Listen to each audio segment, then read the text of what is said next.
మంచిది. అందరం కూడా పరిశుద్ధ గ్రంథములో నుండి కీర్తన భాగం మనం చదువుకుందాం. మొదటి కీర్తన మొదటి వచనం నుండి చివరి వచనం వరకు నాతో పాటు కలిసి అందరం నోరారగా పలుకుతూ ప్రభువును గణపరుచుదాం. పేజీ నెంబర్ 453వ పేజీ, మొదటి కీర్తన మొదటి వచనం నుండి చివరి వచనం వరకు నాతో పాటు కలిసి అందరం పలుకుతూ ప్రభువును ఘనపరచుదాం. దుష్టుల ఆలోచన చొప్పున నడవక, పాపుల మార్గమున నిలవక, అపహాసకులు కూర్చుండు చోటను కూర్చుండక, యెహోవా ధర్మశాస్త్రమునందు ఆనందించుచు దివారాత్రము దానిని ధ్యానించువాడు ధన్యుడు. అతడు నీటి కాలువల యోరను నాటబడినదై ఆకువాడక తన కాలమందు ఫలమిచ్చు చెట్టు వలె ఉండును. అతడు చేయునదంతయు సఫలమగును. దుష్టులు అలాగున నుండక గాలి చెదరగొట్టు పొట్టువలే ఉందురు. కాబట్టి న్యాయ విమర్శలో దుష్టులను, నీతిమంతుల సభలో పాపులను నిలువరు. నీతిమంతుల మార్గము యెహోవాకు తెలియును, దుష్టుల మార్గము నాశనమునకు నడుపును. దేవుడు తన పరిశుద్ధ వాక్యాన్ని మన వినికిడిలో స్థిరపరచి దీవించునుగాక. ఆమేన్. దయచేసి అందరం కూర్చుందాం. అలాగుననే ఉన్నపాటున తలలు వంచి ప్రభు సన్నిధిలో దేవుని వాక్యమును ధ్యానించుచుండగా దేవుడే మనందరికీ కావలసినటువంటి కనువిప్పు, వినగలిగిన చెవి దేవుడిచ్చున్నట్లుగా దైవ సేవకుని అభిషేకించి బలపరచి వాడుకున్నట్లుగా ప్రార్థన చేద్దాం. ప్రేమ కలిగిన తండ్రి, పరిశుద్ధుడు అయిన మా యేసయ్య, మీ ప్రశస్తమైన మీ నామమును పూజించడానికి, స్తుతించడానికి దేవా, నిత్యము మమ్మలను కాచుచున్న దేవుడు అని మిమ్మల్ని ఆరాధించి పొగడడానికి మీ సన్నిధిలోనికి మమ్మల్ని అందరినీ సమకూర్చినందుకు స్తోత్రాలు. ప్రభువా, ఎంత సమయం మా పాటలు, మా ఆరాధన అంతటినీ నీ పాద సన్నిధిలో సమర్పిస్తూ మా ఆరాధనను అంగీకరించినందుకు వందనాలు చెల్లిస్తున్నాం. ఇది నీ సన్నిధిలో నీ స్వరము వినాలని ఈ సమయం మాకు అనుగ్రహించినందుకు వందనాలు.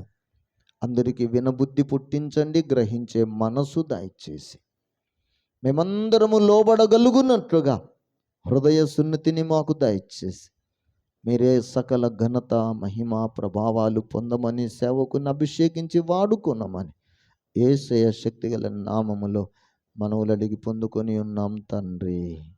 ఆమేన్. దేవునికి మహిమ కలుగునుగాక. స్తోత్రం చెప్పుదాం. హల్లెలూయా, హల్లెలూయా. మంచిది ప్రియులరా, ఈ 2025 సంవత్సరం జూలై మాసం ఈ ఆఖరి పునరుద్ధానపు వేళ దేవుణ్ణి ప్రేమించి దేవుణ్ణి ఆరాధన చేయడానికి కూడి వచ్చిన మీకు అందరికీ హృదయపూర్వక వందనాలు తెలియజేస్తూ ఉన్నాం. దేవుని మహాకృప వలన మరి మనమందరం కూడా ఈ ప్రశస్తమైనటువంటి ఆదివారపు వేళ దేవుని సన్నిధిలో కీర్తనల గ్రంథములో నుండి మొదటి కీర్తన మొదటి వచనం నుండి మనం కొన్ని మాటలను మనం ఈ రోజున జ్ఞాపకం చేసుకుందాం. మొదటి వచనంలో దేవుని వాక్యం సెలవిస్తుంది, దుష్టుల ఆలోచన చొప్పున నడువక, పాపుల మార్గమున నిలువక, అపహాసకులు కూర్చుండు చోటను కూర్చుండక, యెహోవా ధర్మశాస్త్రమునందు ఆనందించుచు దివారాత్రము దానిని ధ్యానించువాడు ధన్యుడు. అందరం స్తోత్రం చెప్పుదాం. హల్లెలూయా.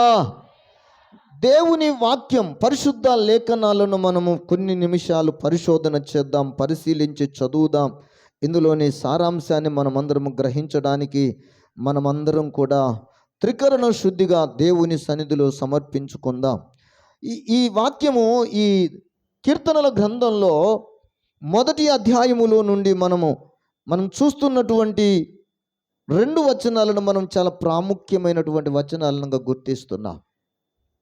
ఈ 2వ వచనంలో ఏమంటున్నాడంటే, యెహోవా ధర్మశాస్త్రమునందు ఆనందించుచు దివారాత్రము దానిని ధ్యానించువాడు ధన్యుడు. ఇది దేవుని ధర్మశాస్త్రం. ఈ దేవుని ధర్మశాస్త్రమునంట ధ్యానించువాడు. ఏ సమయాలలో ధ్యానించటం అంటున్నాడంటే, దివారాత్రము దానిని ధ్యానించువాడు. ఏం ధ్యానం చేయాలి? ఏమండి? ధర్మశాస్త్రమును ధ్యానం చేయాలి.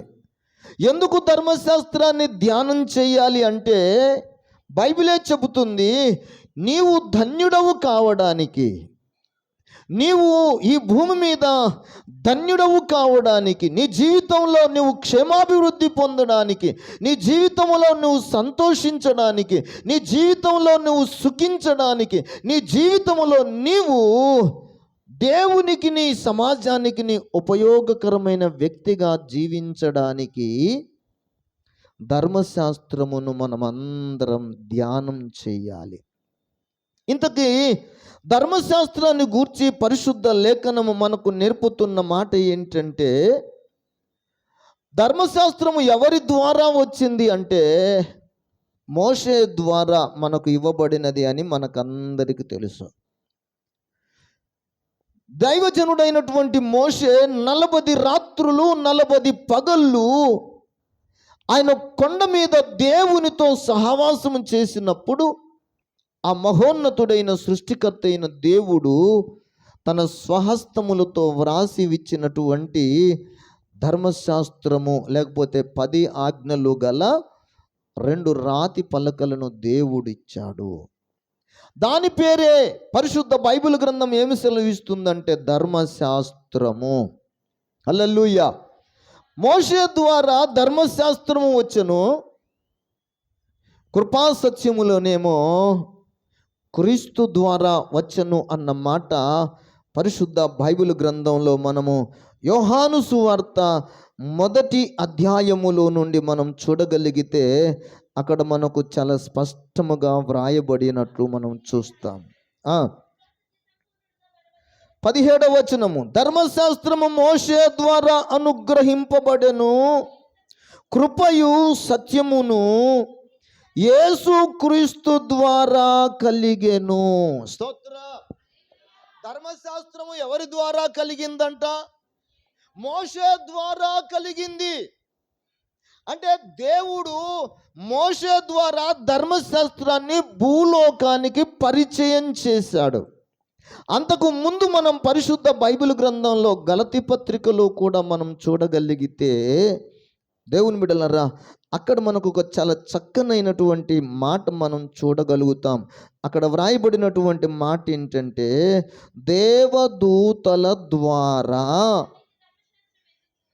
అమ్మా, అలాగైతే ధర్మశాస్త్రము ఎందుకు? ఆ సంతానమును వచ్చు వరకు. అది 19వ వచనం చూడండి. ఎవనికి వాగ్దానము చేయబడనో ఆ సంతానము వచ్చు వరకు అది అతిక్రమములను బట్టి దానికి తరువాత ఇయ్యబడెను. అది మధ్యవర్తి చేత దేవదూతల ద్వారా నియమింపబడెను. స్తోత్ర. ఇప్పుడు ధర్మశాస్త్రము ఎవరి ద్వారా వచ్చెను లోకములోనికి? యోహాను సువార్త 1:17 వచనం ప్రకారము మోషే ద్వారా ధర్మశాస్త్రము లోకములోనికి వచ్చెను. ఇప్పుడు గలతీ పత్రిక 3వ అధ్యాయములో 19వ వచనములో మనం గమనిస్తాము, దేవదూతల ద్వారా నియమింపబడెను. అంటే మోషే ముందా, దేవదూతలు ముందా? ఏమండి, మోషే ముందా, దేవదూతలు ముందా? సృష్టిలో మానవ జాతి ముందా, దూతలు సృష్టి క్రమము ముందా? ఏమండి, దేవదూతలని దేవుడు ముందుగా సృష్టించాడు. దేవదూతలను దేవుడు ముందుగా సృష్టించాడు. ఆ దేవదూతలలో చాలా వర్గాలు ఉన్నాయి. సామాన్యులు ఉన్నారు, సామంతులు ఉన్నారు అన్నట్లుగానే, భూలోకములో సామాన్యులు, సామంతులు, ధనికులు, దరిద్రులు ఉన్నట్లుగానే పరలోకములోని దేవదూతలలో కూడా వర్గ విభజన కనబడుతుంది. కోటాను కోట్ల దేవలోకాలు ఉన్నాయి. ప్రపంచాలను దేవుడు సృష్టించాడని చెప్పబడుతుంది. దేవదూతలు ఉన్నారు. ఆ దేవదూతలలో అగ్రగణ్యులు ఉన్నారు. ఆ అగ్రగణ్యులైనటువంటి దేవదూతల ద్వారా దేవుడు మనకేం అనుగ్రహించాడంటే ధర్మశాస్త్రమును మనకు అనుగ్రహించాడు అని, దేవదూతల ద్వారా, మధ్యవర్తి చేత దేవదూతల ద్వారా ఇదిగో ధర్మశాస్త్రము మనకు ఇవ్వబడెను. ఇంతకి ధర్మశాస్త్రము ఇవ్వబడను, ధర్మశాస్త్రము దేవదూతల ద్వారా ఇవ్వబడను. ఇంతకి ధర్మశాస్త్రం అంటే ఏమిటి? ధర్మశాస్త్రం మనకు ఏం చెబుతుంది? ధర్మశాస్త్రం మనకు ఏం నేర్పిస్తుంది? ధర్మశాస్త్రం మనకు ఏం బోధిస్తుంది? ధర్మశాస్త్రం మనల్ని ఎలాగూ ప్రవర్తింపవలనని మనకు హెచ్చరిక చేస్తుంది అనే మాటను మనం ఒక్కసారి జ్ఞాపకం చేసుకుంటే, పరిశుద్ధ బైబిల్ గ్రంథాన్ని మనం చదవగలిగితే దేవుని వాక్యం సెలవిస్తుంది. ధర్మశాస్త్రం అంటే ఆజ్ఞ, ఆజ్ఞ అంటే ధర్మశాస్త్రము.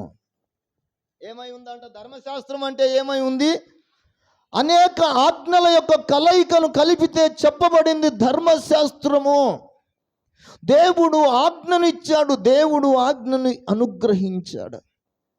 మీరు జ్ఞాపకం చేసుకునండి, ఆదాము హవ్వలను సృష్టించిన దేవుడు వారిని ఏదెను తోటలోనికి తీసుకుని వెళ్ళి వారిని అందులో ఉంచి వారు పోషింపబడడానికి కావలసినటువంటి వెసులుబాటును కల్పిస్తూ సృష్టికర్త అయిన దేవుడు వారికి చెప్పిన మాట, ఒక ఆజ్ఞనిచ్చాడు. ఈ తోటలోని అన్ని ఫలాలు నిరభ్యంతరంగా తినవచ్చును, కానీ ఇదిగో మంచి చెడ్డల తెలివినిచ్చు వృక్ష ఫలములను నీవు తినకూడదు, తిను దినమున నిశ్చయముగా చచ్చెదవు అని దేవుడు ఆజ్ఞను ఇచ్చెను. చూసారా?